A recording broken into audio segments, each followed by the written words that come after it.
శుభోదయం అందరికీ. Doctor BR Ambedkar Konaseema జిల్లా ప్రజలందరికీ శుభాభినందనలు.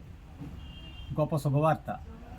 ప్రధానమంత్రి మోడీ గారు ఆలోచన మేరకు జనరిక్ ఔషధ నియంత్రణ మందులు 2002లో మన మోదీ గారు లాంచ్ చేశారు. ఇందులో భాగంగా పూణేలో జెన్వీస్ రెమెడీస్ అనే కంపెనీ సంతోష్ శెట్జీ గారు స్టార్ట్ చేశారు. దీని యొక్క ఏంటి అంటే సారాంశం, మనం కంపెనీ మందు సపోజ్కి డోలో 650 ట్యాబ్లెట్లు మనం మార్కెట్లో కొంటాం. అది పేటెంట్ రైట్స్ గవర్నమెంట్ ఎవరైతే ఒక మాలిక్యూల్ని తయారు చేస్తుందో వాళ్ళకి పేటెంట్ రైట్స్ ఇస్తుంది. ఆ పేటెంట్ రైట్స్ ఇచ్చిన 10 years 15 years పేటెంట్ రైట్స్ అయిపోయిన తర్వాత వచ్చేదాన్ని జనరిక్ అంటారు. జనాలు చాలామంది జనరిక్ అంటే నాణ్యత లేని మందులు, తక్కువ రకం మందులు, ఇది సరిగ్గా పనిచేస్తాయో పనిచేయవో, ఇవి చాలా అపోహలు ఉన్నాయి. ఇటువంటి అపోహలు ఎటువంటి పరిస్థితుల్లో నమ్మొద్దు. ఎందుకంటే అలా పనిచేయకపోవడం, అలా ఉంటే మన దేశ ప్రధానమంత్రి గారు ఎందుకు ప్రమోషన్ చేస్తారు? గవర్నమెంట్వి మెడికల్ షాపులు ఉన్నాయి, రైల్వే స్టేషన్లో పెడుతున్నారు, బస్ స్టాండ్లో పెడుతున్నారు జనరిక్ షాపులు. ఎందుకంటే దాంట్లో ఆ విలువ ఉంది కాబట్టి.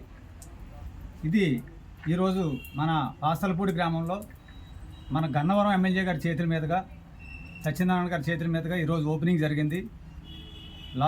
బిఫోర్ లాస్ట్ మంత్ అమలాపురం అన్న కొత్తపేట ఓపెనింగ్లు జరిగాయి. మళ్ళా త్వరలో ముమ్మిడివరంలో జరుగుతాయి. ఇప్పటికీ ఆంధ్రాలో 52 షాపులు ఓపెన్ అయ్యాయి. ఇంకొక 40 షాపులు ఆల్రెడీ పైప్ లైన్లో ఉన్నాయి.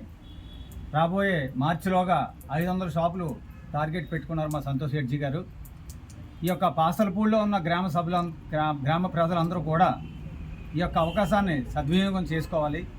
మనం బయటకు వెళ్ళి 2000 రూపాయలు పెట్టి మెడిసిన్స్ కొంటే మన దగ్గర 400 రూపాయలకే సేమ్ జిఎంపి, WHO నామ్స్ ప్రకారం, వరల్డ్ హెల్త్ ఆర్గనైజేషన్ ఆ ముద్రతో ఉన్న మందులు మన దగ్గర దొరుకుతాయి.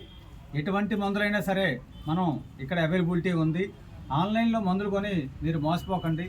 ఎందుకంటే మనం చాలా వీడియోస్ చూస్తున్నాం ఆన్లైన్లో. ఎక్కడ స్టోరేజ్ చేస్తారో తెలీదు, లేకపోతే ఒక ఫార్మసిస్ట్ ఉండరు, అలాగే ఎక్కడి నుంచి స్టాక్ వస్తుందో మనకు తెలీదు. అదే ఇక్కడ మన అందుబాటులో ఉన్న స్టోర్ దగ్గర మనం కొనుక్కుంటే ఇది ప్రాబ్లం అని డైరెక్ట్గా మన షాప్ ఓనర్ని అడగగలం.